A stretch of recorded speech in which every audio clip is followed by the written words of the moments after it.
하나님 말씀 봅니다. 로마서 4장 25절. 로마서 4장 25절입니다.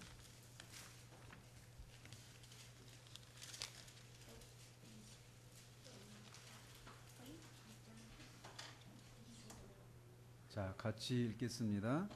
예수는 우리가 범죄한 것 때문에 내줌이 되고 또한 우리를 의롭다 하시기 위하여 살아나셨느니라. 아멘.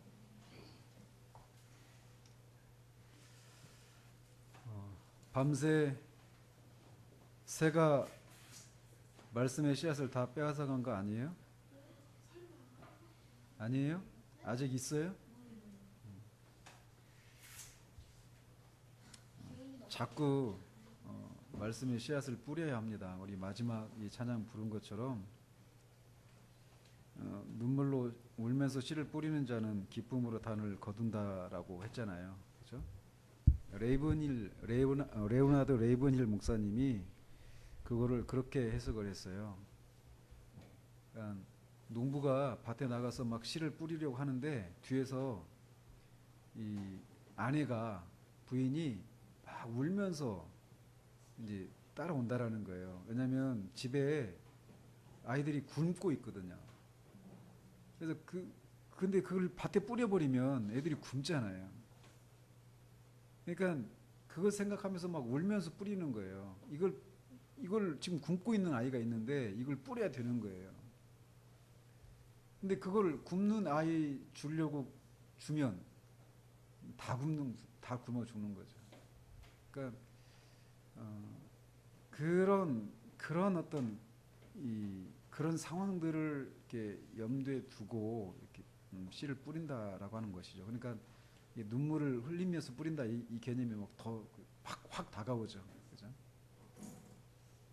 어느 씨가 열매를 맺을지 농부는 모르죠. 그래서 어쨌든 그걸 기대하면서 뿌리는 겁니다. 우리 중에 정말 여기에서 한 명의 나고자가 없기를 바라요.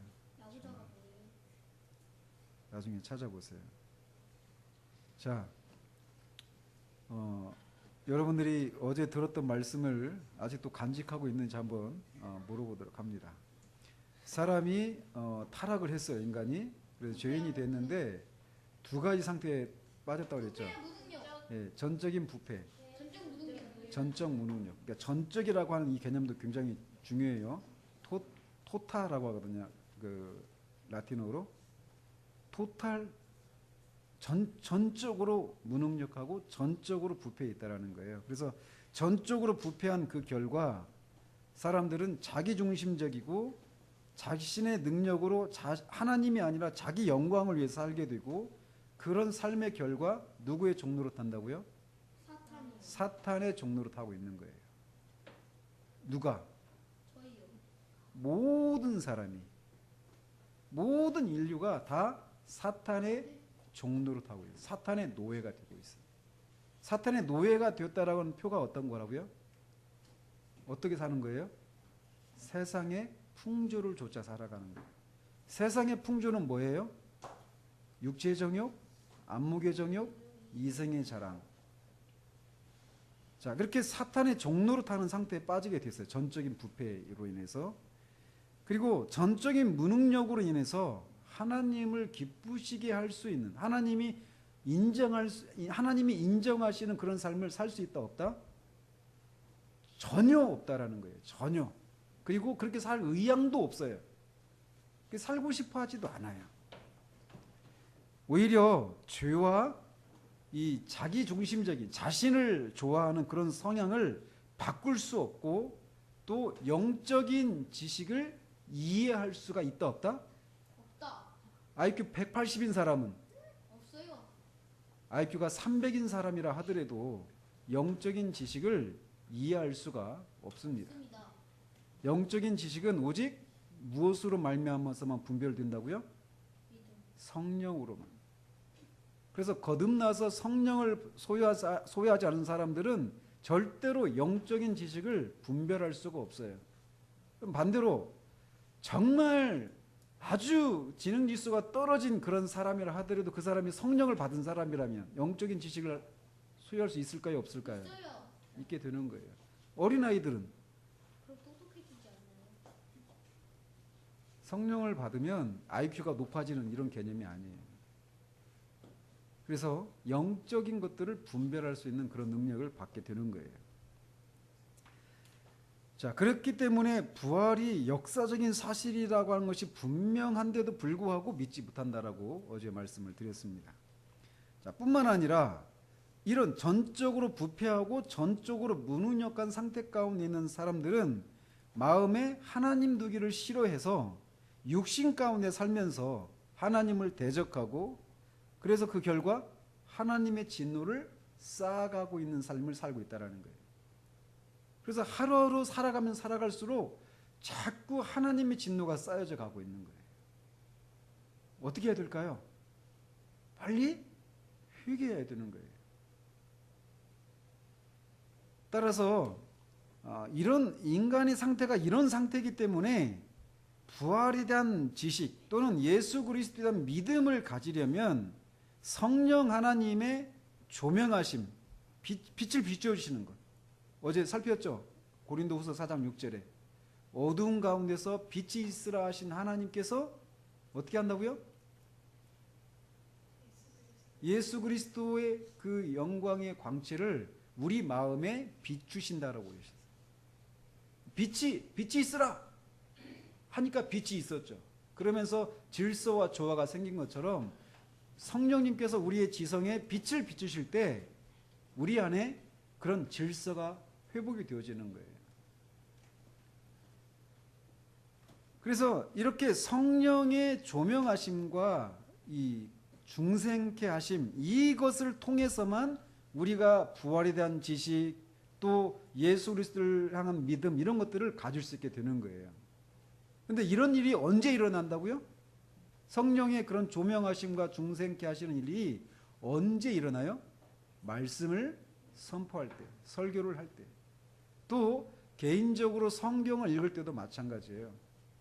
주로 말씀을 들을 때 그런 일이 일어나지만 여러분이 개인적으로 성경을 읽을 때도 그런 일이 일어나요.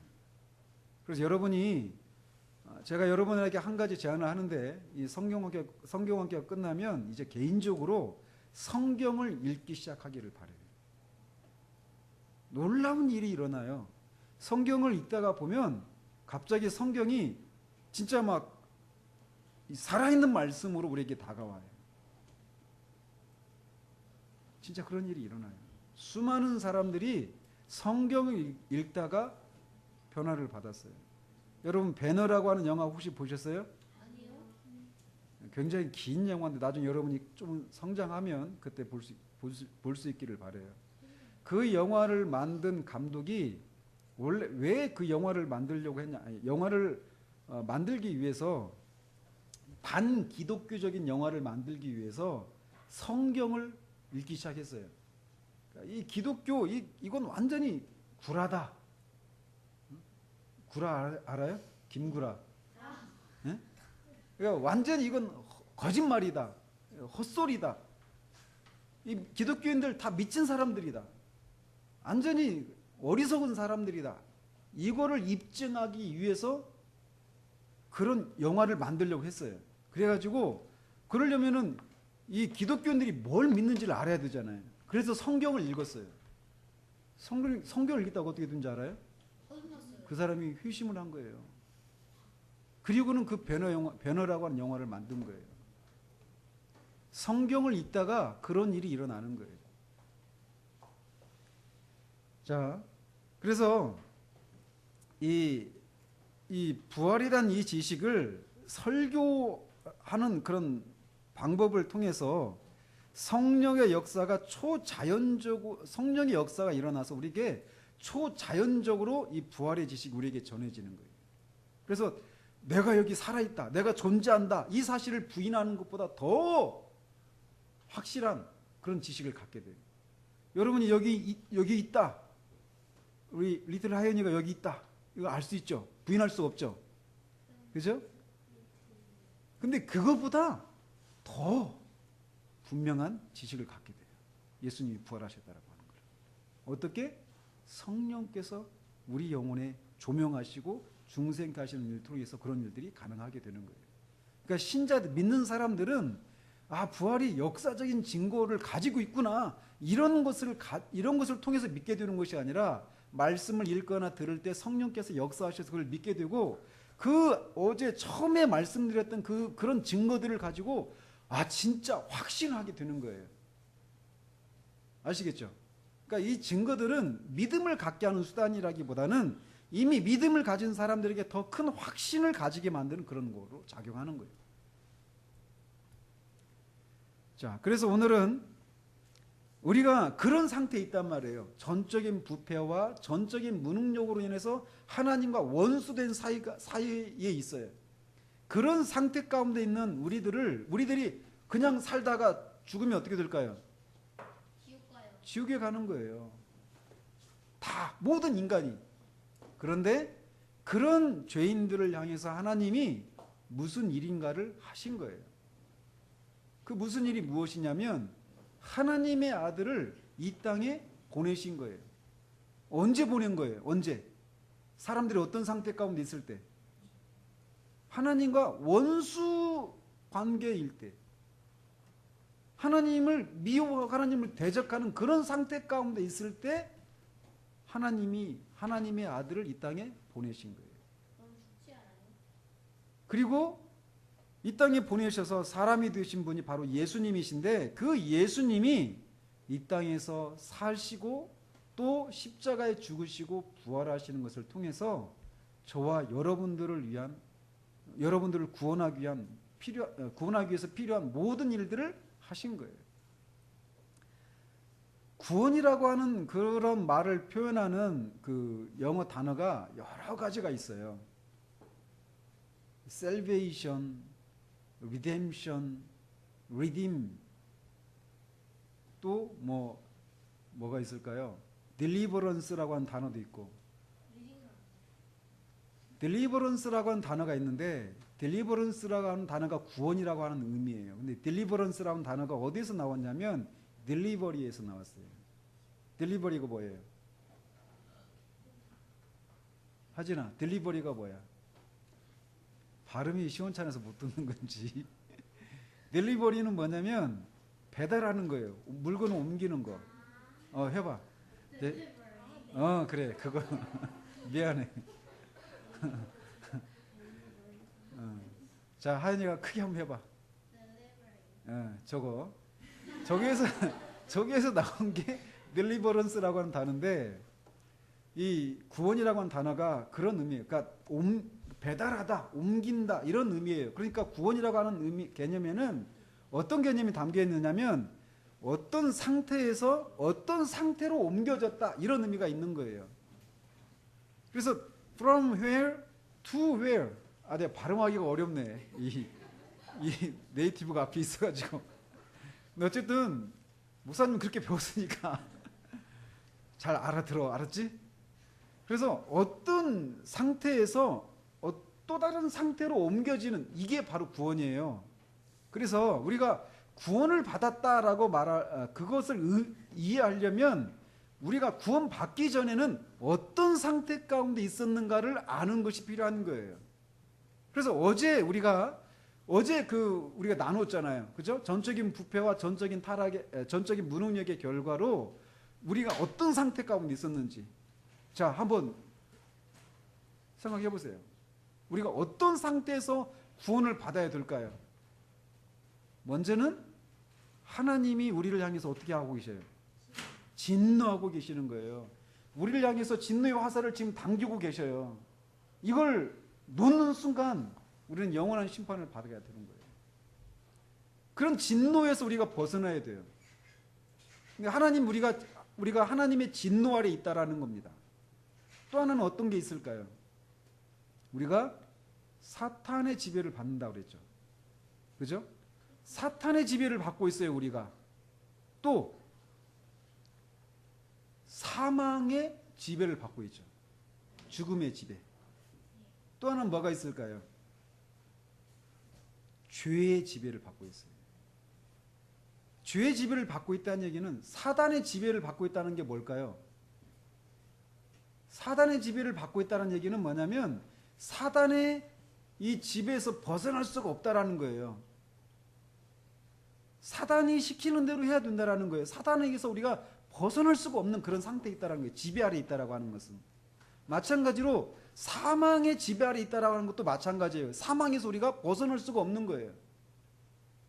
그런 것처럼 죄의 지배 아래 있다라고 하는 것도 우리가 죄에서 벗어날 수가 없는 거예요.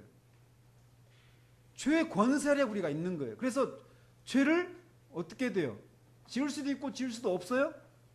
그게 아니라 죄를 지을 수밖에 없다라는 거예요. 죽을 수도 있고 죽지 않을 수도 있는 것이 아니라 죽을 수밖에 없다라는 거예요. 사단의 지배를 받을 수도 있고 받지 않을 수도 있고 이런 상태가 아니라 받을 수밖에 없는 상태라는 거예요. 완전한 절망이죠. 근데 그런 상태에서 내가 이렇게 사단의 지배를 받고 있고 사망의 지배를 받고 있고 또 죄의 지배를 받고 있는데 이 상태에서 벗어나고 싶어 하지도 않아요.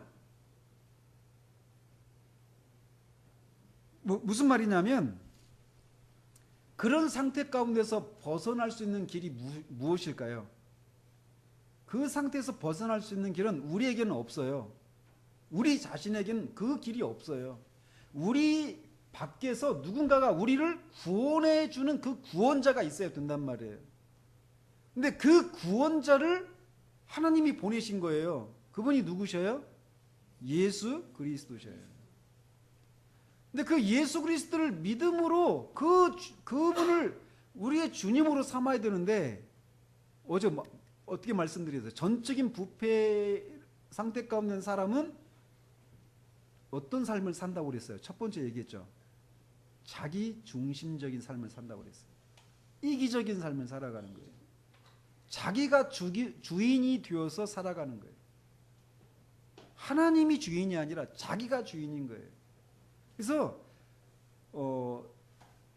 하나님의 진노에서 벗어나야 되고 사단에게서 벗어나야 되고 사망과 죄에서 벗어나야 돼요. 그뿐만 아니라 그런 상태, 사람의 그 마음의 상태 있죠. 자기 중심적인, 자기가 주인이 되어서 자기 중심적인 그런 상태, 그리고 하나님을 미워하는 그 상태, 그리고 죄를 사랑하는 그 상태, 그 마음의 상태로부터도 벗어나야 하는 거예요. 이게 구원받기 전에 인간이 처한 상황이고 거기에서 벗어날 필요를 가지고 있는 인간의 상황인 거예요. 그래서 그 일을 하시기 위해, 이 모든 일을 하시기 위해서 예수님이 이 땅에 오신 거예요. 성경은 예수님이 이 일을 위해서 자신의 죽음을 통해서 우리를 구원하신다라고 성경 여러 곳에서 그런 말씀을 하고 계십니다. 요한복음 1장 29절에 보라 세상 죄를 지고 가는 하나님의 어린 양이로다. 누가 말했죠? 세례 요한이. 예수님을 보면서 세상 죄를 지고 가는 하나님의 어린 양이래요. 저는 가끔씩 그런 상상을 해봐요. 세상 죄를 그 한 몸에 짊어지고 가시는 예수님, 발걸음 한 걸음 새길 때마다 그 발자국이 얼마나 깊이 새겨졌을까. 그 세상의 죄를 지고 가니까요. 하루하루의 삶이 예수님은 이 땅에 그냥 사시는 그 자체가 고난이었습니다. 그 세상의 짐을 지고 가시는 거예요. 죄를 지고 가시는 거예요. 또 로마서 5장 6절에 우리가 아직 연약할 때 기약대로 그리스도께서 경건하지 않은 자를 위하여 죽으셨도다. 곧 우리가 원수 되었을 때 그의 아들의 죽으심으로 말미암아 하나님과 화목되었은즉 화목하게 된 자로서는 더욱 그의 살아나심으로 말미암아 구원을 받을 것이니라. 갈라디아서 1장 4절 한번 찾아보시기 바랍니다. 여러분이 어제 잠을 제대로 못 자서 많이 졸릴 시간이에요. 근데 이게 이 복음의 핵심이거든요. 오늘 갈라디아서 1장 4절 같이 한번 읽습니다. 시작. 그리스도께서 하나님 곧 우리 아버지의 뜻을 따라 이 악한 세대에서 우리를 건지시려고 우리 죄를 대속하기 위하여 자기 몸을 주셨으니. 아멘. 에베소서 1장 7절 한번 찾아보세요. 갈라디아서 바로 다음에 있죠. 에베소서 1장 7절. 자, 우리 은송이도 한번 같이 한번 읽자. 에베소서 1장 7절 같이 읽습니다. 시작. 우리는 그리스도 안에서 그의 은혜의 풍성함을 따라 그의 피로 말미암아 속량 곧 죄 사함을 받았느니라. 또 에베소서 2장 13절 한번 보시기 바랍니다. 2장 13절 같이 읽습니다. 시작. 이제는 전에 멀리 있던 너희가 그리스도 예수 안에서 그리스도의 피로 가까워졌느니라. 그리스도의 피로 가까워졌다라고 할 때 그 피는 레위기 말씀에 피채 짐승을 잡을 때 피를 마시지, 짐승의 피를 마시지 말라고 그랬어요. 그러시면서 왜 피를 마시지 말라고 그랬냐면 피에는 생명이 있기 때문이다라고 말씀하셔요. 그러니까 그리스도의 피로 가까워졌다, 이 얘기는 그리스도의 생명으로 우리가 가까워졌다라는 얘기예요. 그리스도께서 자신의 생명을, 목숨을 버리심으로 우리가 하나님과 가까이 하게 되었다라고 말하고 있다라는 것이죠. 자, 입에 하나씩 집어넣으시고. 네.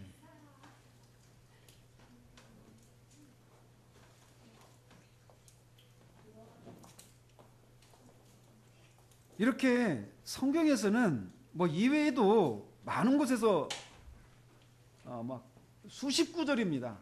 수십 구절에서 예수님이 그의 죽으심을 통해서 우리를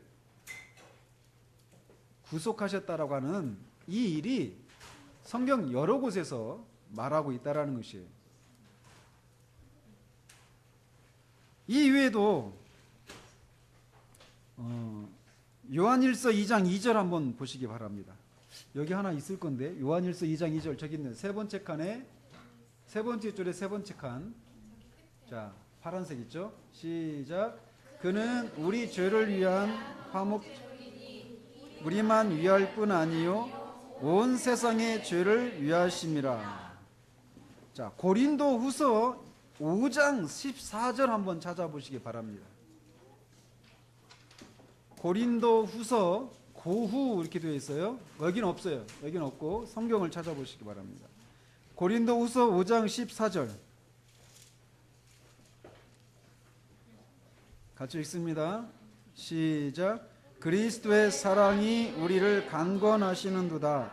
우리가 생각하건대 한 사람이 모든 사람을 대신하여 죽었은즉 모든 사람이 죽은 것이라. 자, 디모데전서 2장 5절 6절에도 보면 제가 읽어드릴게요. 하나님은 한 분이시오 또 하나님과 사람 사이의 중보자도 한 분이시니 곧 사람이신 그리스도 예수라. 그가 모든 사람을 위하여 자기를 대속물로 주셨으니 기약에 이르러 주신 증거니라. 인자가 온 것은 섬김을 받으려 함이 아니라 도리어 섬기려 하고 자기 목숨을 많은 사람의 대속물로 주려 함이니라. 이런 구절들 속에서 예수님이 십자가에서 죽으셨는데 그것이 다른 사람을 대신 그들의 죄를 속하기 위한 죽음이다라고 성경에서 말하고 있다는 거예요. 그런데 여러분 이거 생각해 보셨어요? 자, 예수님이 십자가에 죽은 건 알겠어요. 그런데 그것이 정말 예수님이 성경에 보면은 예수님이 죽을 때 예수님을 믿는 사람들도 예수님이 죽을 때 예수님과 함께 죽었고 예수님이 다시 살아나실 때 예수님과 함께 살아나셨다 이렇게 말하고 있단 말이에요. 그런데 생각해 보세요. 여러분들은 지금 2016년을 살고 있어요. 예수님은 2000년 전에 십자가에서 죽으셨어요. 그리고 부활하셨어요. 근데 그 2000년 전에 예수님이 죽고 다시 부활하신 사건이 그때 2000년 전에 일어난 일인데 어떻게 내가 2016년을 살고 있는 내가 그 그리스도와 함께 십자가에 죽었고 그리스도와 함께 살아났다고 할 수 있을까? 지금 예수님이 나와 동시대에 살고 계셔서 지금 내가 살고 있는 이 시대에 예수님이 십자가에 죽고 예수님이 십자가에서 다시 무덤에서 다시 살아나셨다라면 그래도 그것도 이해하기 쉬운 건 아니지만 그래도 이제 2000년이나 시간이 이렇게 차이가 나는 것보다는 조금 좀 덜 할 수 있잖아요. 그죠? 어떻게 그게 가능할까요?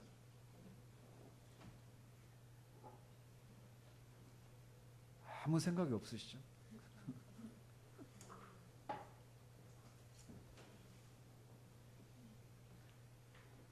성경은 예수님과 예수님을 믿는 자 사이에 연합을 얘기합니다. 연합. 묶어져 있다라는 거예요. 하나라는 거예요. 그래서 로마서 5장 12절에 보면 이런 말씀이 있어요. 그러므로 한 사람으로 말미암아 죄가 세상에 들어오고, 여기서 말하는 한 사람이 누굴까요? 아담이죠. 죄로 말미암아 사망이 들어왔나니 이와 같이 모든 사람이 죄를 지었으므로 사망이 모든 사람에게 이르렀느니라. 자, 아담이 죄를 지었어요. 선악을 알게 하는 과실을 따먹은 거죠. 그게 왜 죄예요? 그렇죠. 하나님이 먹지 말라고 그랬잖아요. 먹으면 반드시 죽는다고 말씀하셨는데 그걸 먹은 거예요. 그러니까 하나님의 뜻을 어긴 게 죄란 말이에요. 근데 아담이 죄를 지었어요. 그러니까 아담이 그 말씀하신 것처럼 정령 죽는 거. 아담이 죄를 지었으니까 아담이 죽는 건 당연하죠. 네. 근데 왜 우리는 죽어야 돼요? 우리는 태어나지도 않았는데, 그때 있지도 않았는데, 선악을 알게 하는 과실을 따먹은 아담인데 왜 우리는 그 아담이 그 먹고 죽게 된 그 죄의 형벌을 우리도 왜 받아야 되느냐는 거예요. 억울하죠. 이게 바로 연합의 교리예요. 연합의 교리. 아담은 있잖아요. 아담은 자기만 혼자의 자격으로 선악을 알게 하는 나무의 과실을 따먹은 게 아니에요. 아담은 인류의 대표로 그 계명 앞에 섰던 것이었어요. 그러니까 보세요. 우리나라 이제 다음 달에 올림픽 있죠. 정말요? 진짜요? 다음 달에 올림픽이 있어요. 그래요? 네. 근데 올림픽이 있는데 우리나라에 그 선수들 가죠. 네. 각 종목에. 그 사람들을 뭐라고 그래요? 리우에서요. 리우. 브라질. 근데 거기서 하는데 그 우리나라에서 그 올림픽에 참가한 선수들을 뭐라고 해요? 국가대표라고 하죠. 네. 올림픽 국가대표예요. 그 사람들이. 자, 그러면은 만약에 축구 경기를 한다고 그래요. 축구를 하는데 이 우리나라 국가대표팀이 독일하고 멕시코하고 피지하고 한 조예요. 근데 독일하고 경기를 했어요. 네. 하지만 우리나라 팀이 졌어요. 그렇죠. 당연하죠. 졌으면 그게 그 선수들이 졌어 이렇게 말해요? 저희 나라가 졌어요. 그렇죠. 우리나라가 졌다 이렇게 말을 해야 되는 거죠. 여러분, 저희 나라 아닙니다. 우리나라예요. 우리나라가 진 거예요. 독일에. 네. 왜 그럴까요? 대표끼리 붙었기 때문에 그래요. 그래서 우리나라가 독일 팀을 이기면 기분이 좋아요. 지면 안 좋아요. 왜 그럴까요? 대표니까. 대표의 원리가 그런 거예요. 아담이 인류의 대표였어요. 우리랑 몇 년도 안 그래서 왜냐하면 하나님이 그렇게 세우신 거예요. 현재 올림픽 국가대표. 자, 그래서 하나님이 아담을 인류의 대표로 세우셨어요. 그래서 아담이 어떤 선택을 하느냐는 아담에게만 그 선택의 결과가 영향을 미치는 것이 아니라 아담 뒤에 태어날 모든 인간들에게 영향을 미치는 거예요. 그렇기 때문에 한 사람이 죄를 졌는데 그 죄가 세상에 들어오고 그 죄로 말미암아 사망이 들어오고 모든 사람이 사망의 지배 아래 있게 된 거예요. 자, 여기에 동의가 돼요? 여기에 동의가 안 되는 사람은 이것도 동의가 안 돼요. 뭐냐? 로마서 5장 19절 한번 찾아보십시오. 네. 네, 찾았어요. 로마서 5장 19절. 한 사람이 순종하지. 시작. 한 사람이 순종하지 아니함으로 많은 사람이 죄인 된 것 같이 한 사람이 순종하심으로 많은 사람이 의인이 되리라. 자, 한 사람 앞에 한 사람 순종하지 않은 사람 누구예요? 아담이죠. 그리고 많은 사람 누굴까요? 아담 이후 태어난 우리 모두를 가리키는 거예요. 아담 한 사람이 순종하지 않은 결과 모든 사람이 죄인이 되어버렸어요. 근데 뒤에 한 사람이 순종하심으로, 한 사람은 여기서 누굴까요? 예수님이요. 두 번째 아담이신 예수 그리스도를 가리키는 거예요. 그래서 예수 그리스도가 순종함으로 말미암아 많은 사람이, 여기서 많은 사람은 누굴까요? 예수님을 믿는 사람이에요.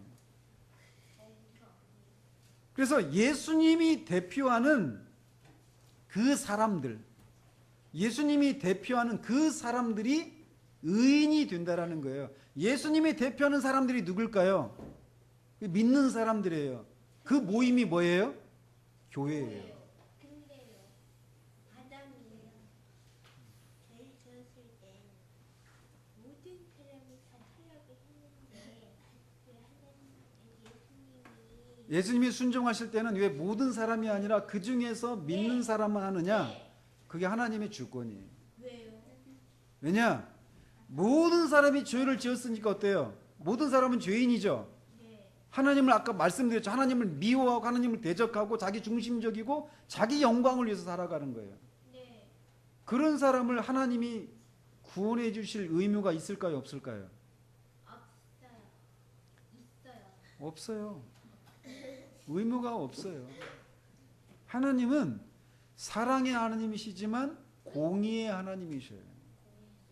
그래서 죄에 대해서는 반드시 심판하시는 분이셔요. 그렇기 때문에 하연이가 질문한 그 질문은 이렇게 바꾸는 것이 맞는 거예요. 왜 많은 사람들, 모든 사람들을 구원해 주시지 왜 일부만 구원해 주실까요?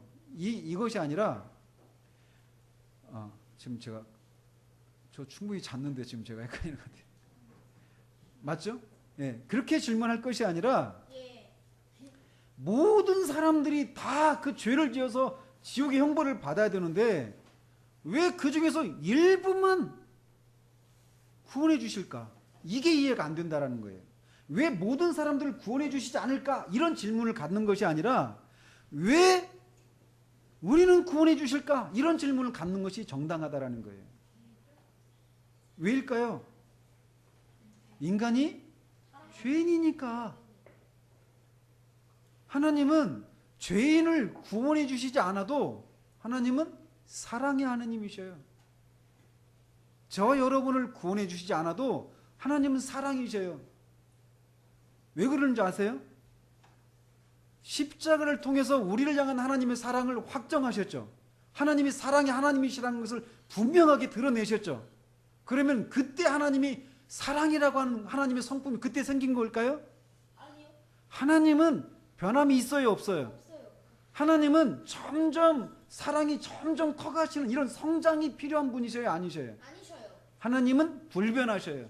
완전하셔요. 휴대폰에 그래서 언제나 영원 전부터 영원 속에서 언제나 사랑이신 분이셔요. 다만 그런 분이라고 하는 것을 십자가를 통해서 우리를 구원하시는 것을 통해서 드러내시는 거예요. 그렇기 때문에 그런 일을 하지 않으셔도 하나님은 사랑이셔요. 저와 여러분을 구원해 주시지 않아도 하나님은 사랑이시라니까요. 우리를 지옥에 보내셔도 하나님은 사랑의 하나님이신 거예요. 그분의 성품은 변화가 없으니까. 자, 그래서 예수님이 2000년 전에 죽으셨는데 그 예수님이 죽으신 그 죽음이 그를 믿는 자와 이렇게 연합이 되어 있다라는 거예요. 아담이 수천 년 전에 죄를 지은 결과 수천 년 후에 태어나는 우리에게 그 죄의 결과들, 죄와 사망의 그 결과가 우리에게 임했던 것처럼 수천 년 전에 임했던 그 예수님이 예수님을 믿는 새로운 인류의 대표로서 순종의 행위를 하셨기 때문에 그 예수님의 순종의 행위가 그 뒤에 태어난 우리 모두에게 영향을 미치는 거예요. 이게 바로 연합의 교례예요.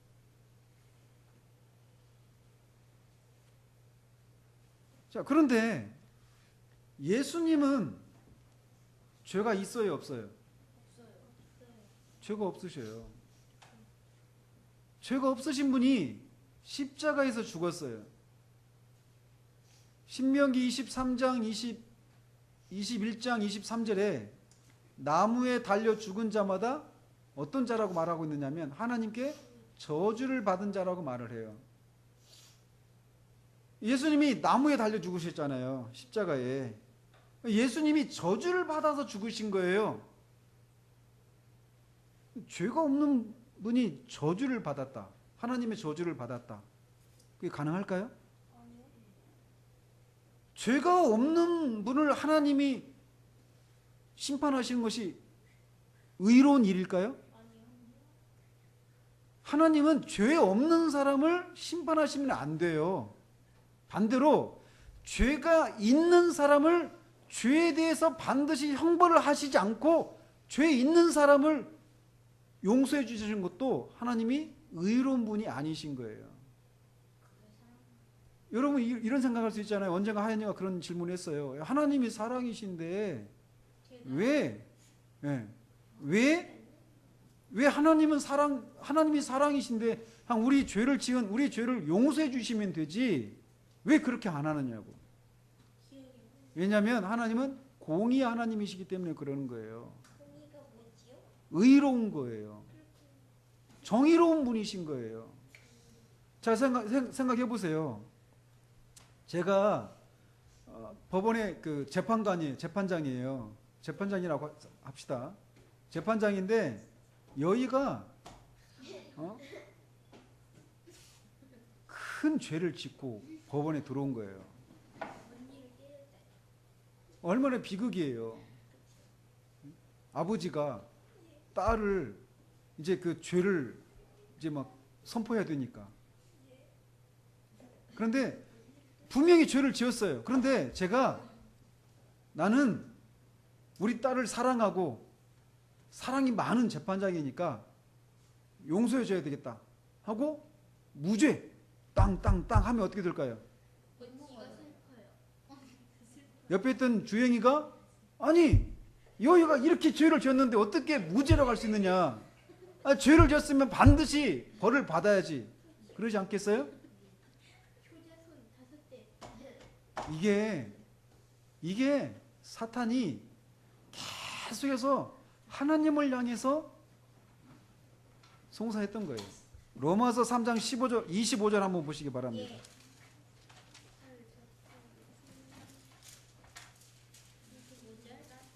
3장 25절 시작. 이 예수를 하나님이 그의 피로써 믿음으로 말미암는 화목제물로 세우셨으니 이는 하나님께서 길이 참으시는 중에 전에 지은 죄를 간과하심으로 자기의 의로우심을 나타내려 하심이니. 그래서 26절까지 같이 읽으면 곧 이때에 자기의 의로우심을 나타내사 자기도 의로우시며 또한 예수 믿는 자를 의롭다 하려 하심이라. 이게 무슨 말씀이냐면 하나님이 길이 참으시는 중에 전에 지은 죄를 간과하셨다. 이게 무슨 말이냐. 어제 간과가 뭐냐 이렇게 물어봤죠. 네, 대충 하는 거, 대충 되는 거. 간과는 이렇게 넘겨 아빠가 알려줬어요. 예. 대충 하는 거. 넘어가는 거예요, 그냥. 그래서 이게 무슨 말이냐면 보세요. 하나님은 공의의 하나님이시기 때문에 죄를 지면 어떻게 돼요? 반드시 죄의 삭은 사망이다. 죄의 삭을 반드시 치른 후에 용서해 주셔야 돼요. 그게 의로운 거예요. 그게 공의로운 거예요. 그죠? 네. 자, 여기를 보세요. 그렇잖아요. 네. 그런데 예수님이 그 죄인들의 죄를 속하기 위한 그 제사를 누구를 통해 드렸다고요? 예수님을 통해서. 근데 예수님 전에 있었던, 예수님 태어나기 전에 있었던 아브라함이나 모세나 다윗 이런 사람들 구원 받았을까요? 안 받았을까요? 받았어요. 받았어요. 어떻게 받았을까요? 환상. 그들도 예수님을 믿음으로 구원 받은 거예요. 어떻게 알았어요? 성경책도 없잖아요. 요한복음 8장 58절 한번 보세요. 자, 저는 여러분들이 질문을 하는 걸 좋아해요. 왜냐? 모든 질문에 대한 답이 성경에 있거든요. 제가 제일 잘하지. 예, 잘하고 있어요. 저도 잘하죠. 자, 요한복음 8장 58절 시작. 예수께서 이르시되 진실로 진실로 너희에게 이르노니 아브라함이 나기 전부터 내가 있느니라 하시니. 자, 아브라함이 나기 전부터 내가 있대. 내가 누구예요? 예수님이죠. 근데 여기서 내가 있느니라 할 때 그 있느니라가 보세요. 상식적으로 아브라함보다 예수님이 늦게 태어나셨어요? 일찍 태어나셨어요? 아브라함보다 2200년 정도 뒤에 태어나셨어요, 예수님이. 그런데 보세요. 아브라함이 나기 전부터 내가 있느니라. 말이 돼야 안 돼요? 안 돼요. 더더군다나 말이 안 되는 건 뭐냐면 내가 있었다 이렇게 말하지 않고 있느니라 현재 시제를 쓰고 있어요. 아브라함은 자기보다 2200년 전에 태어난 사람이에요. 내가 그보다 더 오래 전부터 있었다 이렇게 말하는 게 정상이잖아요. 그것도 맞지 않지만, 그죠? 근데 여기서 현재 시제를 써요. 이게 맞아요, 안 맞아요? 문법적으로 안 맞아요. 안 맞죠? 네. 여기 비밀이 있는 거예요. 그러니까 아브라함이 태어나기 전에 예수님이 계셨다는 얘기예요. 근데 현재 시를 써요. 이게 무슨 말이냐면 출애굽기 3장에서 모세가 호렙산에서 그 떨기나무에 붙어있는 불을 봤을 때 신기해가지고 막 가다가 신발을 벗어라 그랬죠. 우리 하연이 얘기할까요? 하연이가 3살적인가? 오늘 밤에 갑자기 그 어린이 성경책을 읽어줬었거든요. 어렸을 때 그림책 그 입으로 된. 그 딱 피니까 갑자기 모세야 신발을 벗어라. 완전히 우리 뒤집어졌습니다. 그런데 모세한테 그렇게 하나님 말씀하시고 이 모세를 이스라엘을 구원할 그 구원자로 보내주셨어요. 하나님께서. 근데 내가 그렇게 가면 누가 나를 보내느냐고 이스라엘 백성들이 믿겠냐고. 그러니까 하나님이 뭐라고 말씀하셨어요? 자기를 나는 스스로 있는 자다 이렇게 말씀하셨어요. 근데 그때 말씀이 그 말씀이에요. 나는 있는 자다 이렇게 말하고 있는 거예요. 그러니까 예수님이 아브라함이 나기 전부터 내가 있느니라 이 말씀은 예수님이 누구란 얘기예요? 하나님. 여호와시라는 거예요. 스스로 계시는 하나님이시라는 거예요. 자, 그러면서 56절 보십시오. 거기 56절 8장 56절 시작. 너희 조상 아브라함은 나의 때 볼 것을 즐거워하다가 보고 기뻐하였느니라. 자, 아브라함도 이상하죠? 네. 아브라함은 예수님이 오시기 2200년 전의 사람인데 아브라함이 나의 때 볼 것을 즐거워하다가 보고 기뻐했대요. 2200년 뒤에 태어난 사람이. 맞아요. 아브라함이 구원을 받은 것은 바로 이렇게 자기를 대신해서 누군가가 자기를 구원할 분이 오신다라고 하는 것을 믿는 그 믿음으로 구원을 받은 거예요. 근데 그 아브라함은 그걸 어떻게 알았을까요? 아브라함은 내가 하나님 앞에 무엇을 행하는 것으로 구원받는 것이 아니라 하나님이 구원하신 구원하신 그 어떤 방법에 의해서 구원을 받는다라고 하는 것을 어떻게 알아내냐면 창세기 22장에 보면 그거 알 수 있어요. 그게 있었어요. 창세기가. 창세기 22장에 보면 이런 게 있어요. 이런 사건이 아브라함에게 하나님이 이삭을 바치라고. 이삭 얘기 아시죠? 이삭을 그래서 죽이려고 그랬죠. 네. 이삭을 죽이려고 데리고 가다가 묶어놓고 칼로 내리치려고 하는데 뭐라고 그랬어요? 아브라함아, 아브라함아, 막 하나님 급하게 부르셨죠. 그리고 말렸죠. 그리고 양을 보내. 그리고 하나님이 준비하신 양을 보내신 거예요. 그림 그려져요? 네. 왜냐면 그림으로 봤거든요. 이삭이 살아날 수 있는 것은 하나님이 보내신 양이 죽음으로 이삭이 살아나는 거예요. 네. 거기서 아브라함은 하나님의 구속의 경륜을 본 거예요. 그리고 이삭의 씨가 아브라함이 그렇게 말씀해요. 내 몸에서 난 씨가 하나님이 약속하신 그 복을 성취할 것이다라고 말씀하셔요. 네 몸에서 난 씨들이라고 하지 않고 씨, 단수. 즉 이삭이라고 갈라디아에서 사도 바울이 해석하고 있어요. 성격이 조금씩 보여요? 자, 그래서 이제 질문하고 싶은 건 이거예요. 예수님은 죄가 없으신 분이신데 공의로우신 하나님이 죄 없는 예수님을 죽이시는 것은 이게 불의한 일이 되는 거예요.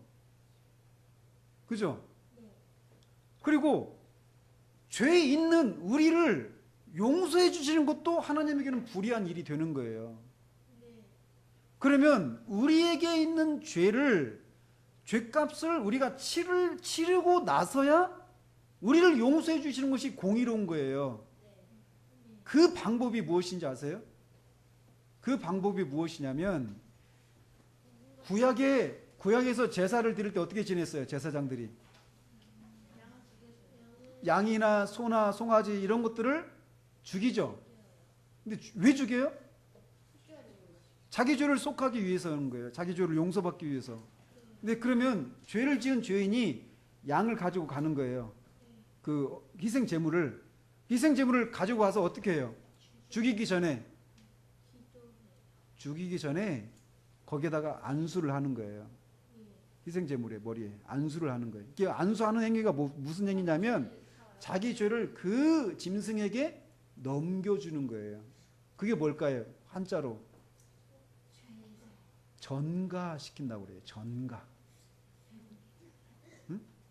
그 전가시키는 거예요. 그리고 제사장이 그 제물을 죽이고 하나님께 제사를 드리면 그 사람이 용서를 받는 거예요. 자, 그런 것처럼 구약의 제사 제도는 장차 세례요한이 말한 것처럼 보라 세상 죄를 지고 가는 하나님의 어린 양이로다. 예수님이 유월절 어린 양으로 죽으셨거든요. 그 하나님이 마련하신 양이에요. 그게 아브라함이 봤던 이삭을 대신해서 하나님이 마련하신 그 준비된 양, 그게 상징하는 존재가 예수 그리스도라고요. 하나님이 준비하신 그 어린 양에게 죄인들인 우리가 그 예수님께 우리의 죄를 넘겨주는 거예요. 그래서 예수님이 자기는 죄가 없는데 우리의 죄를 넘겨받은 거예요. 세상 죄를 다 넘겨받으시고 십자가에 올라가신 거예요. 그래서 죄인이 아닌데 죄를 지시고 십자가에 서 계신 거예요.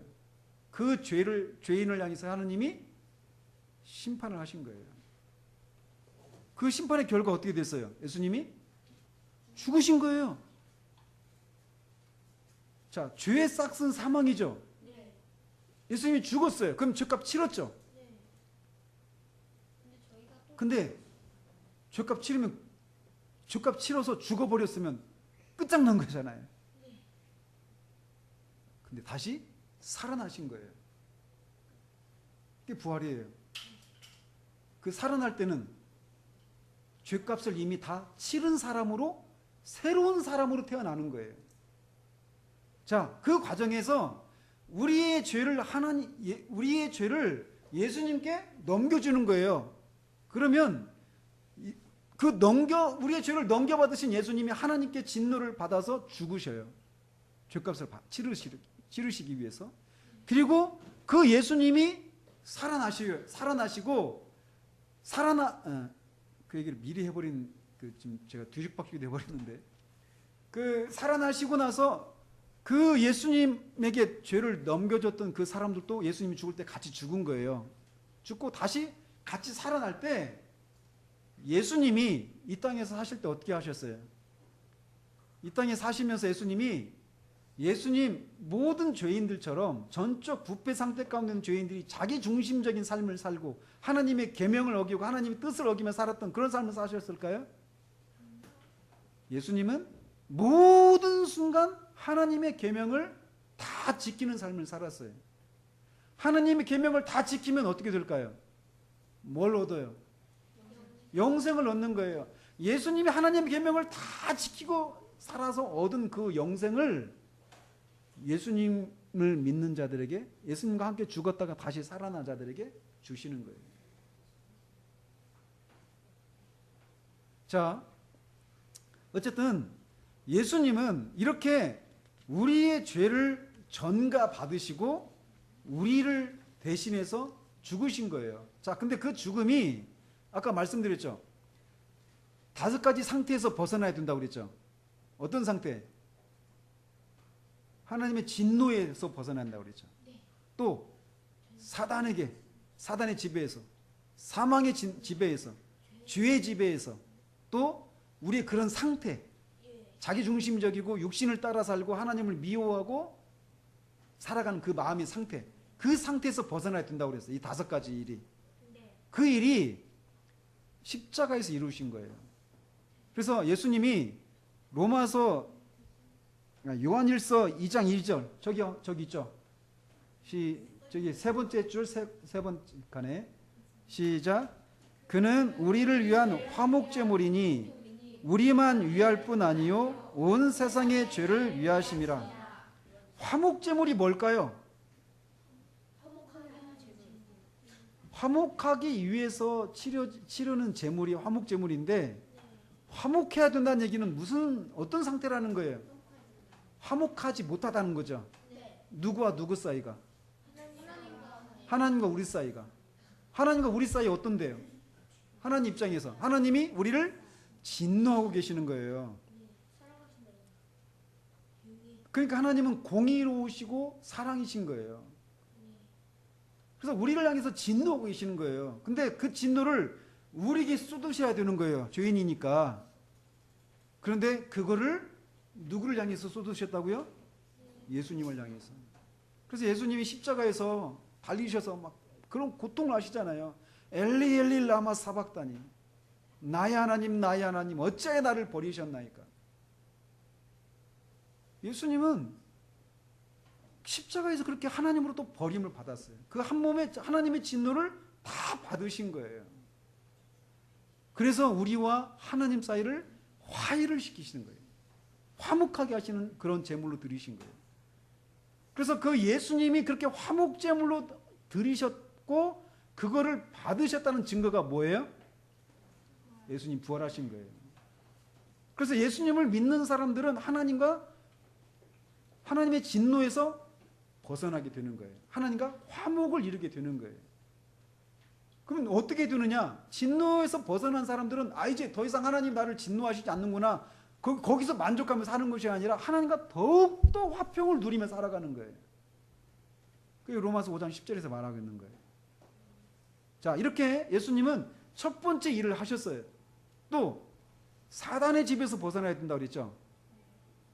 사단의 집에서 벗어난다라고 하는 것은 이런 말씀이에요. 요한일서 3장 8절 어디 있을 건데. 네, 두 번째 저쪽 두 번째 줄에 두 번 밑에 시작. 죄를 짓는 자는 마귀에게 속하느니 마귀는 처음부터 범죄합니다. 하느님의 아들이 나타나신 것은 마귀의 일을 멸하려 하심이라. 예, 하나님의 아들이 나타나신 일이 마귀의 일을 멸하기 위한 거예요. 마귀의 일. 마귀의 일이 뭘까요? 어제 우리가 살펴봤죠. 사람들에게 이 사람들의 마음을 혼미하게 해서 그리스도의 영광의 광채가 비치지 못하게 하죠. 그리고 자기 뜻에 복종하게 하는 거고, 그죠? 그리고 죄를 짓게 하고 결국은 자기처럼 되게 하는 거예요. 그런데 예수님이 십자가에 죽으시기 전에 이런 말씀하셔요. 이제 이 세상에 대한 심판이 이르렀으니 이 세상의 임금이 쫓겨나리라. 이 세상의 임금이 누구라고 그랬어요? 어제 마귀라고 그랬죠. 불순종의 아들들 가운데 역사하는 영, 이 세상의 신, 이렇게 말했죠. 그 마귀가 쫓겨난다라는 거예요. 언제? 십자가에서. 십자가에서 어떻게 예수님이 그 마귀를 쫓아냈을까요? 예수님 죽으셨잖아요. 하나님의 이름으로 죄를 마귀가 한 일은 이거예요. 예수님을 끊임없이 예수님이 처음에 이 땅에 오실 때부터 마귀는 그 예수님을 죽이려고 막 했죠. 예? 헤롯을 통해 가지고 그 예수님을 죽이려고 했단 말이에요. 그게 계시록 12장에 나오는 그런 장면이에요. 여자가 아이를 품고 있는데 그 하늘에서 쫓겨난 그 용이 막 죽이려고 막 하죠. 가지고 막 입에서 끊임없이 막 물을 막 토해내는데 어떻게 해요? 땅을 쫙 갈라버리는 거예요. 그 땅이 다 물을 삼키죠. 그게 이제 거기서 나오는 그 장면을 말하는 거예요. 근데 예수님이 그래서 이 마귀는 처음부터 예수님을 공격했어요. 그리고 공생애를 시작할 때도 광야에서 예수님을 시험했죠. 그죠? 네가 하나님의 아들이라고? 네가 하나님의 아들이면 이 돌들을 명해서 떡덩이로 만들어 봐. 네가 하나님의 아들이면 저 높은 곳에 떨어져 봐. 천사가 너의 발을 붙들어서 발 하나도 다치지 않게 할 거야. 나한테 경배해 봐. 내가 이 모든 걸 다 줄게. 그 시험의 핵심은 뭐냐면 고난을 통해서 네가 하나님의 아들이라고 하는 것을 입증하지 말고 영광의 방식으로 네가 하나님의 아들이라는 것을 입증해라. 이거예요. 그게 시험인 거예요. 근데 예수님이 다 마귀를 쫓아내셨죠. 그 뒤로도 계속 공격하셨죠. 겟세마네에서도 마찬가지고, 그리고 십자가에서도 마찬가지였어요. 십자가가 아닌 영광의 길을 통해서 하나님의 아들이신 것을 입증하라. 이것이 마귀가 예수님을 향한 공격이었어요. 마귀는, 그러니까 예수님이 겟세마네 동산에서 피가 땀이 되도록 기도하셨잖아요. 기도의 제목이 뭐였어요? 아버지여, 할 수만 있으면 이 잔을 내게서 옮겨 가시옵소서. 이 잔이 뭔데요? 이 잔에 뭐가 담겨 있는데요? 고난이 담겨 있는 거예요. 고난. 하나님의 진노의 잔. 자, 그러면 그 예수님이 이것 때문에 이 십자가에 이거를 받지 않기를 바랬을까요? 아직 질문도 안 했는데 어떻게 아니라고 대답해요? 즉 예수님이 이제 내일이면 이 로마 군인한테 막 채찍으로 맞을 건데, 침뱉음을 당할 건데, 머리에 가시관을 쓰게 될 건데, 그 수치를 어떻게 당하지? 그 고통을 어떻게 당하지? 더더군다나 십자가에서 죽는다고? 그 십자가의 그 형벌 얼마나 고통스러운데. 여러분 혹시 패션 오브 크라이스트 보셨어요? 아니요. 나중에 한번 보셔요. 근데 거기는 다른 그런 견해를 가지고 봐야 되는데, 거기는 육체의 그 고통을 특히 강조했는데, 예수님이 그 육체의 고통을 당할 것을 두려워해서 그렇게 피가 땀이 되도록 이 잔이 내게서 지나가기를 원했을까요? 그렇게 말하면 예수님 믿는 순교자들보다 더 못해요. 베드로는요, 십자가에 거꾸로 매달려 죽었어요. 어떤 사람은 톱으로 켜서 죽임을 당하고, 어떤 사람은 양의 가죽을 이렇게 덮어 씌워놓고 맹수한테 물려 죽게 하고, 굶어 죽기도 하고, 화형을 당하기도 하고. 그런데 그 순교자들은 그 순교를 당할 때 내가 순교의 제물로 하나님께 드려지는 것을 기쁨으로 감당했어요. 기뻐했어요. 예수님을 따르는 사람들은 순교를 하는 것을 보면서 기뻐했는데, 예수님은 그것 때문에 무서워했다? 있을 수가 없는 거예요. 예수님이 고통했던 것은 하나님으로부터 버림을 받는 거예요. 여러분, 비교가 안 돼요. 여러분이 부모님한테 얼마나 큰 사랑을 받는다 하더라도, 자, 보세요. 여러분의 부모님한테 여러분의 부모님으로부터 버림을 받는다고 생각해 보세요. 그 엄청난 고통이잖아요. 그 여러분의 부모가 여러분을 막 원수처럼 생각하시는 거예요. 어제까지 그렇게 사랑했던 여러분을 막 원수처럼 생각하시는 거예요. 실제로 예수님이 십자가에서 죽으신 것은 그렇게 죽으신 거예요. 그래서 하나님이 문자적으로 말하면 예수님을 발로 막 짓밟아 버린 거예요. 짓이겨 버리신 거예요. 한 번도 영혼 속에서 한 번도 하나님 아버지와 그 사랑의 교제가 끊어져 본 적이 없는 그분이 하나님으로부터 버림을 받고 미움을 받고 원수 취급당하는, 벌레 취급을 당하는, 제가 지어낸 말이 아니에요. 시편 22편 가보세요. 시편 22편 시라고 되어 있어요. 시편 22편.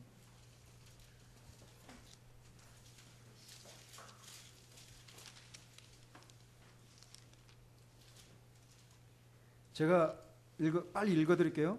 내 하나님이여 내 하나님이 어찌 나를 버리셨나이까. 이게 뭐예요? 엘리엘리 라마 사박단이죠.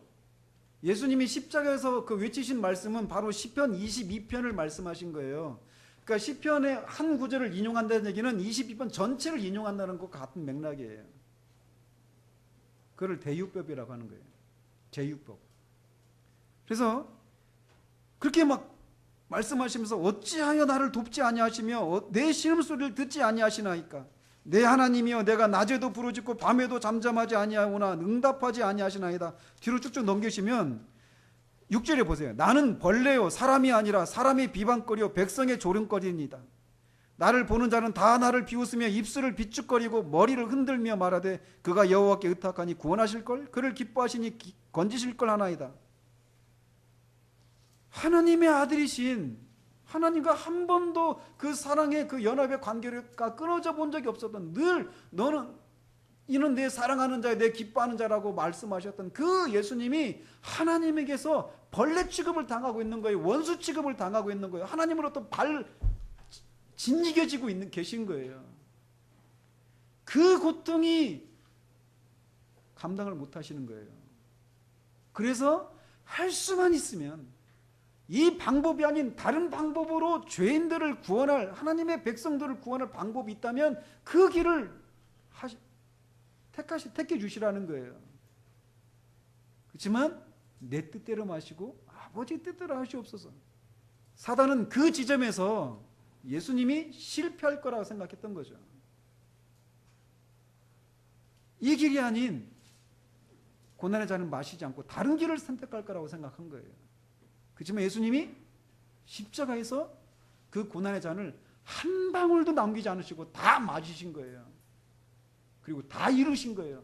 믿음으로 아버지여 내 영혼을 의탁하나이다 하고 죽으신 거예요.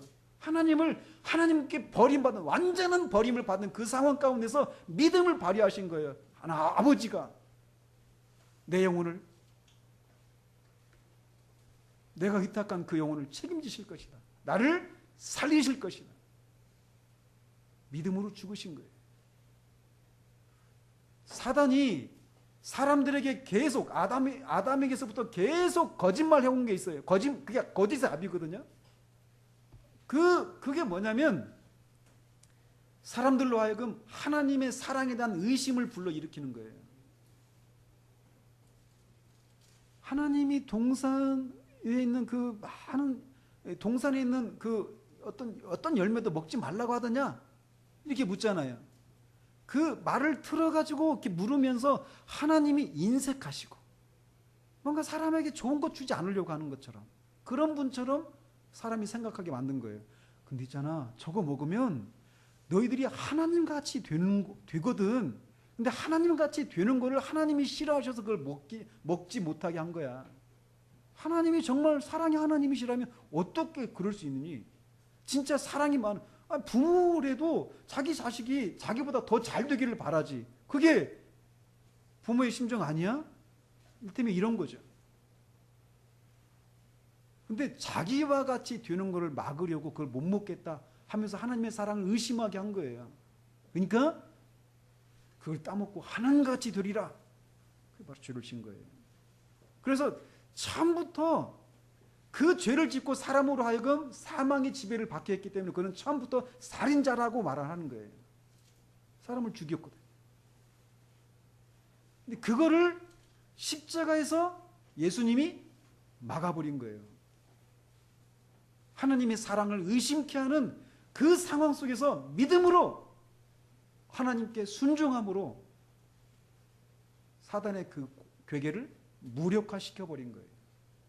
그래서 십자가는 하나님이 우리를 사랑하신다라고 하는 가장 극명한 사건으로 우리에게 전면에 부각되게 된 거예요. 그렇게 해서 그를 예수님을 믿는 자들은 그런 사단의 지배로부터 우리를 벗어나게 하시는 거예요. 또 두 번째는 사망의 지배에서 벗어난다고 그랬죠.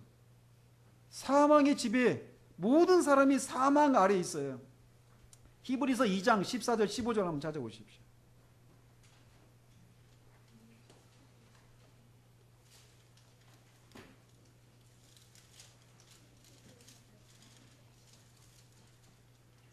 히브리서 2장 14절 15절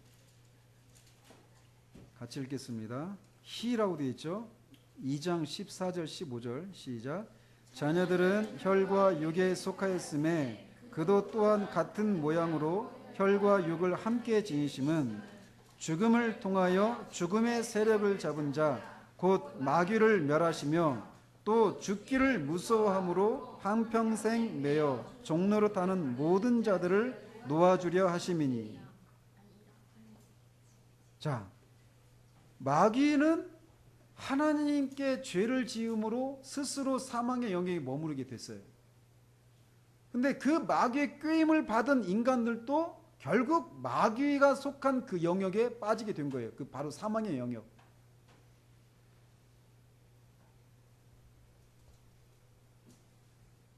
그래서 이 아담이 타락했을 때 즉시 사망의 영역으로 떨어져서 사망을 지배하는 사탄의 지배 아래 이렇게 들어가게 되었다라는 것이죠. 그런데 이 사망이 그래서 모든 사람들은 사망의 지배를 받게 되어 있어요. 근데 어떤 방식으로 우리를 사망에서 건지시느냐면 우리가 고린도 전서 15장 56절 57절 한번 보시기 바랍니다. 고린도 전서 15장 56절 57절.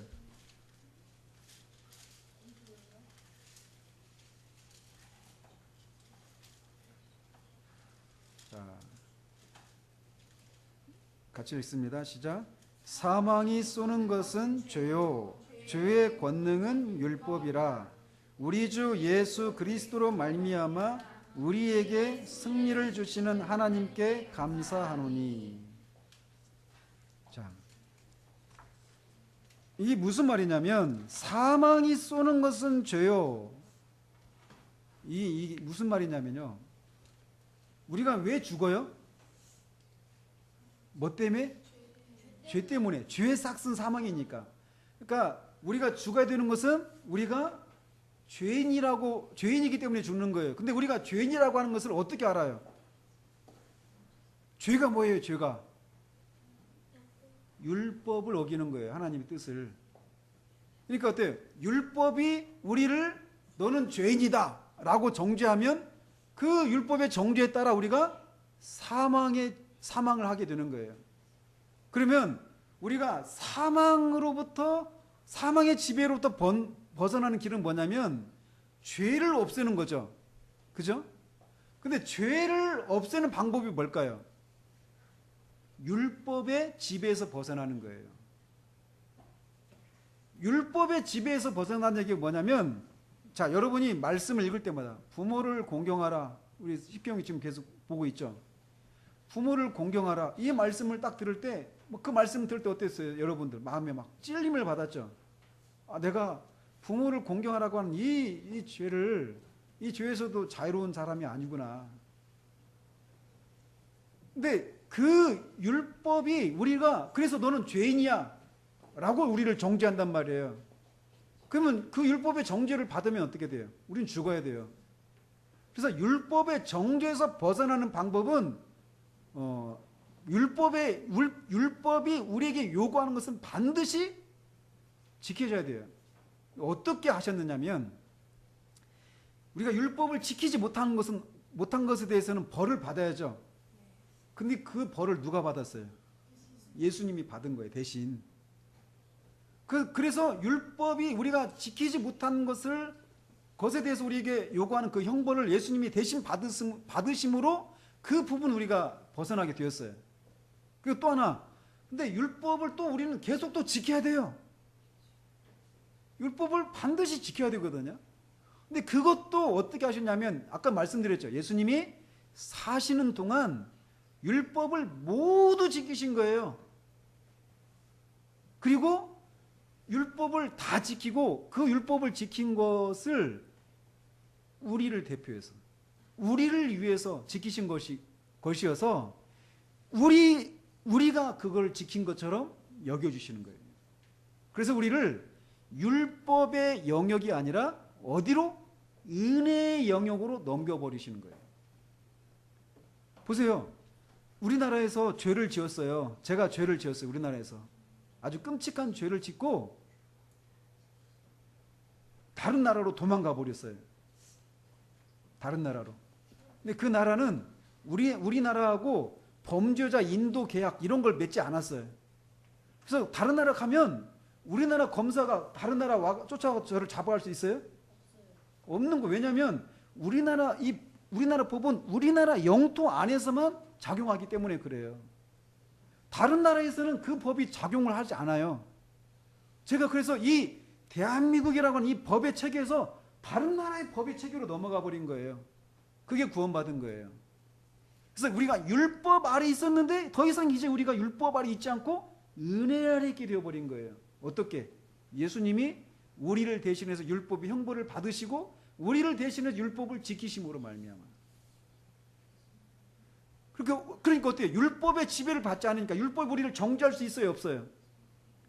우리가 죄인이 아니에요. 죄인이 아니에요. 죄인이 아니니까 우리가 죽을 필요가 있어요, 없어요? 안 죽는 거예요. 그래서 나를 믿는 자는 죽어도 살겠고 살아서 믿는 자는 영원히 죽지 아니하리라 말씀하시는 거예요. 근데 우리 죽잖아요, 육체적으로. 그 죽음은 뭘까요? 죄에 대한 형벌로 죽는 게 아니에요. 이제 주님이 계시는 곳으로 가기 위한 통과 의례가 되어버린 거예요. 아시겠어요? 이렇게 예수님이 사망의 지배에 있던 우리를 해방시키셨어요. 자, 그러면서 제가 말씀드렸죠. 똑같이 죄의 지배 아래 있다고 그랬잖아요. 우리가 죄의 지배 아래 있는 우리를 해방시키는 방법이 뭐예요? 방금 말씀드렸죠. 율법 아래에 있는 우리를 은혜의 법 아래로 옮기는 거예요. 그것도 십자가의 죽으심을 통해서 그것을 하신 거예요. 그런 일이 동시에 일어난 거예요. 그러니까. 자, 그래서 예수님은 그렇게 십자가에서 우리의 죄를 위해서, 우리의 구원을 위해서 필요한 일들을 다 하시고 부활하셔서 하나님의 아들로 선포되시고 주와 그리스도가 되셨어요. 자, 그리고 고린도전서 15장 45절 다 끝났습니다. 고린도전서 15장 45절 한번 보십시오.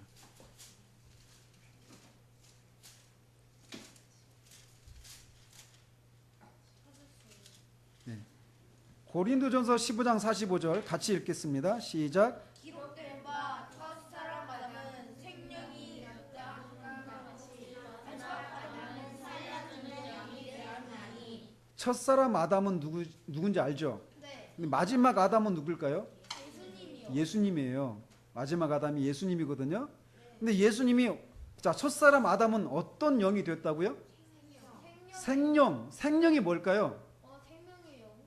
아니요. 생명은 living creature예요. 그게 뭐냐면 살아있는 생물체 이런 의미예요. 네페시 하야라고 하거든요, 히브리어로. 그래서 이게 살아있는 생명체가 되었다 이런 의미예요. 그러니까 어때요? 그냥 우리와 똑같은 거예요. 우리도 어때? 우리도 생명이죠. 우리 살아있는 생명체잖아요. 그죠? 근데 마지막 아담은 생명이 된 것이 아니라 어떻게 됐다고요? 어떤 영이? 살려주는 영이 되었대요. 누구를 살려줄까요? 예수 그리스도를 믿는 자들을 살려주는 거예요. 자, 어떻게 살려주는 영이 되었어요? 죽고 다시 살아나심으로. 자, 보십시오. 우리가 하나님과 원수 관계했죠? 그리고 죄의 지배 안에 있었죠? 그럼 우리 신분은 뭡니까? 죄인이에요, 의인이에요? 우리 신분은 죄인이죠?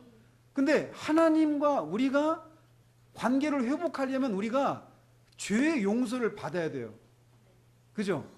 그리고 하나님과의 관계도 회복을 해야 돼요. 그게 뭐냐면 의롭게 되는 거예요. 그거를 위해서 어떻게 되느냐? 오늘 본문 있죠? 로마서 4장 25절. 어디 하나 있을 거예요? 로마서 4장 25절. 없는데? 있을 거예요. 네, 시작. 예수는 우리가 범죄한 것 때문에 내줌이 되고 또한 우리를 의롭다 하시기 위하여 살아나셨느니라. 자, 예수님이 아까 말씀드렸죠. 우리가 받아야 될 죄 형벌을 다 받았어요. 하나님의 진노를 다 받았어요. 그거를 받았다고 하는 증거가 뭐예요?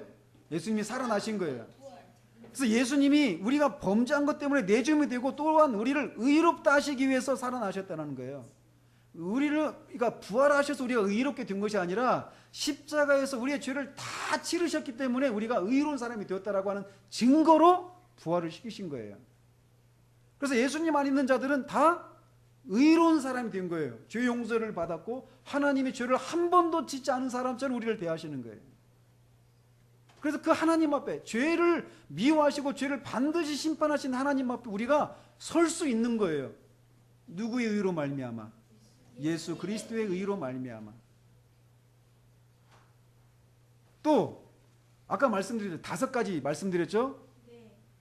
하나님의 진노, 사단의 지배, 사망의 지배, 죄의 지배, 우리의 그 상태, 하나님을 미워하는 그 상태, 자기 중심적인 육신진을 따라 살아가는 상태, 그 상태에서 우리가 어떻게 되냐면 그런 상태에서 우리의 마음을 고치고 수선하고 하는 것을 통해서 그런 상태에서 벗어날 수 있는 것이 아니라 그런 우리가 죽어버리고 새로운 사람이 되오는 거예요. 그게 뭐예요? 거듭나는 거예요. 자, 베드로전서 1장 3절 4절. 베드로전서 1장 3절 4절 한번 보시겠습니다. 베드로전서 배전 이렇게 되어 있죠. 베드로전서 1장 3절 4절 같이 읽겠습니다. 시작. 우리 주 예수 그리스도의 아버지 하나님을 찬송하리로다. 그의 많으신 긍휼대로 예수 그리스도를 죽은 자 가운데서 부활하게 하심으로 말미암아 우리를 거듭나게 하사 산 소망이 있게 하시며 썩지 않고 더럽지 않고 쇠하지 아니하는 유업을 있게 하시나니 곧 너희를 위하여 하늘에 간직하신 것이라. 우리를 거듭나게 하시기 위해서 부활하셨대요. 거듭난다는 얘기는 새로운 생명을 영적으로 죽은 자들을 살리는 거예요. 그렇게 하기 위해서 예수님이 아까 고린도전서 15장 45절에서 마지막 아담은 무슨 영이 되었다? 살리는 영이 되었다. 죽은 영혼들을 살리는 영이 되신 거예요. 예수님이 부활하셔서 영적으로 죽은 자들을 살리시는 거예요. 거듭나게 하시는 거예요. 무엇을 통해서? 그의 성령을 통해서. 자, 그러면은 거듭나면 어떻게 되느냐면 새 마음을 갖게 되는 거예요. 옛날 갖고 있었던 그 마음을 막 꿰매가지고 수선해가지고 그렇게 쓰는 게 아니라 새 마음을 주시는 거예요. 그리고 우리 안에 새 영을 주시는 거예요. 성령님을. 그래서 자기 중심적이고 육신을 따라 살아가는 것이 아니라 성령을 따라, 성령의 인도를 따라 살아가도록 하시는 거예요. 그래서 우리가 그 전적 타락과 전적 부패와 전적 무능력의 상태 가운데 있었던 그 5가지 그 악한 상태에서 예수님의 십자가의 죽으심과 부활을 통해서 다 벗어나게 된 거예요. 근데 그 일을 예수님이 하셨다라는 거예요. 그럼 여러분들이 할 일이 뭘까요? 예수님이 그런 일을 하셨다라면 이제 여러분이 해야 될 일이 무엇일까요? 하나밖에 없습니다. 예수님이 그렇게 하셨다는 사실들을 여러분이 정말 믿는다라면 자기 중심적으로 육신적으로 살았던 그 죄를, 하나님을 미워했던 죄를, 자기가 자기의 주인이 되어서 살았던 그 죄를 회개하고 예수님을 여러분의 구주와 주님으로 모셔드리는 거예요.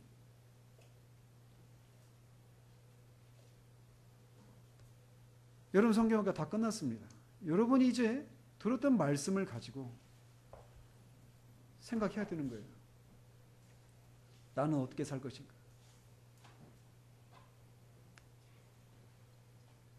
로마서 14장 9절에 이를 위하여 그리스도께서 죽었다가 다시 살아나셨으니 곧 죽은 자와 산 자의 주가 되려 하심이라. 죽은 자와 산 자의 주가 되기 위해서 살았대요. 저는 아까 그 찬양을 부르면서 마음이 막 울컥함이 있어요. 야곱의 축복 여러분 신나게 불렀죠? 근데 저는 신나는 게 아니라 여러분을 향한 어떤 그 불쌍히 여기는 마음, 짠한 마음, 이게 막 제 안에 있었어요. 어떤 시련이 와도 능히 이길 수 있는 강한 팔이 있어. 하연이가 어렸을 때 제가 이렇게 안고 하연이하고 막 대화를 하는 거예요. 그러니까 안을 만한 때니까 돌도 되기 전에 100일도 되기 전이었던 것 같아요. 하연이한테 하연아, 사람이 된다라고 하는 것은, 인간이 된다라고 하는 것은 투쟁가가 되는 거다. 뭐 하더라 알아듣지도 못하죠. 인간이 되어서 살아간다라고 하는 것은 이 땅에서 수많은 고난과 시련과 아픔과 슬픔을 겪으며 살아가는 거예요. 내가 주인이 돼서 살아가는 삶은 그 삶에서 헤어날 수 있는 길이 하나도 없습니다.